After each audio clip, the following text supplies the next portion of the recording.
Ladies, and welcome to another Probability Plaza. King Asgore of Undertale versus Darth Vader of Star Wars. I am your host, Zar King Lord, and for this, yes, I did decide to wear the Star Wars hat. See? Star Wars. So, let's get into this. This was actually recommended to me today, so hopefully I get it up soon enough, so, yeah. So, King Asgore is he is the king of all monsters in Undertale. He's obviously been alive for a very, very, very, very, very long time. I don't know exactly how long, probably thousands of years, because he was there when the monsters got locked away. So, yeah, and that was a long time ago, I believe. Yeah. Anyway, so he's a skilled pyrokinetic, because as you fight him, many fireballs come down. And then he also fights with a trident. Now this trident, he does have patterns which do make it easier for people to figure out his because it's a game, you have to have attack patterns, otherwise the boss would be impossible, right? But anyway, so he's a skilled pyrokinetic, and he also appears to be skilled in using a trident as a weapon, which, yeah. So it'd be interesting to see how this would go, again. So I'm gonna just go ahead, move on to Darth Vader, because that's all I really know about him. I'm not gonna really delve into backstory much. I mean, he is skilled enough to kill 6 people and take their souls before Frisk shows up. So yeah. Now we have Darth Vader.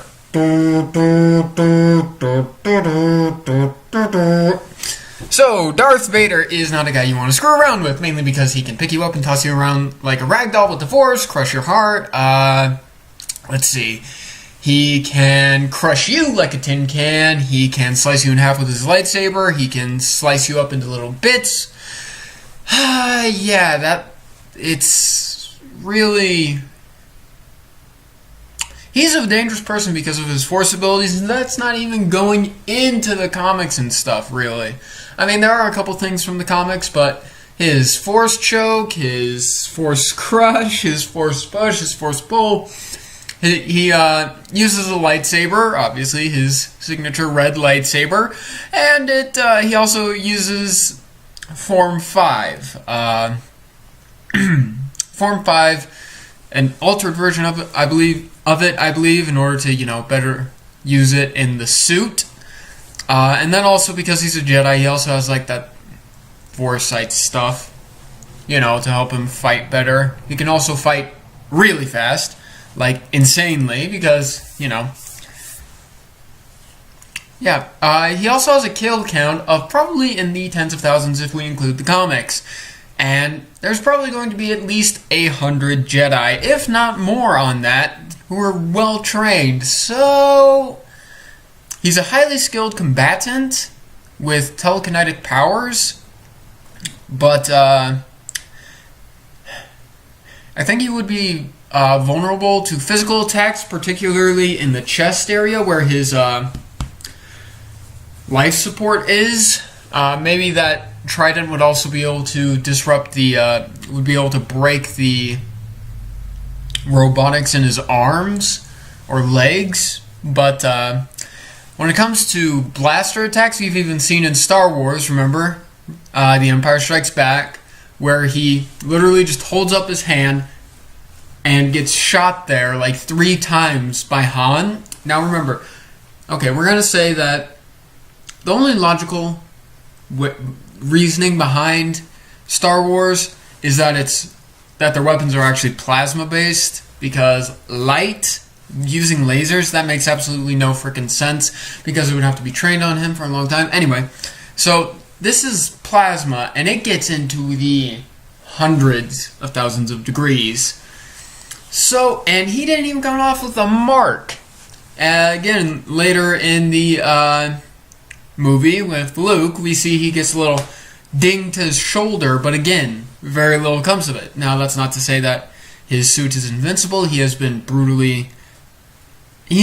injured quite a few times. He has been He has had his suit broken quite a few times.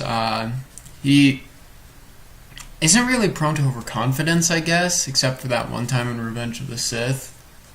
But yeah, so, fight. The way I envision seeing the fight going is that Darth Vader would be walking through the underground, obviously a genocide run, and so far he would be quite successful, able to use the Force to block other attacks and his lightsaber to finish monsters off very quickly. And the monsters wouldn't really know what to do, so eventually it comes to King Asgore, who is going to try and stop him and also collect his soul to escape. Now, as they begin to fight, King Asgore would use a lot of fireballs, but to his dismay, Darth Vader either avoids them, uses the Force to pick things up to block them, or he just simply takes it. Guys, you gotta remember, fire ranges like into the thousands of degrees, whereas plasma is in the hundreds of thousands, so not much would be done. But attacking with his trident, he might have a little bit more success, King Asgore. He would be swinging it, stabbing, doing everything he can, but if it's not made out of something that can resist Darth Vader's lightsaber, the, again, hundreds of thousands of degrees that it is, and again, look this up. You guys, this just takes a simple Google search. I think eventually Darth Vader would simply cut through the trident, and he could just simply kill Asgore by crushing his throat, crushing his heart, stabbing him again. So, perhaps Asgore did have a chance, but it's a very slight chance. So yeah, that is my opinion of it. The victor, Darth Vader. Now, I hope you guys all enjoyed this, and thanks for watching.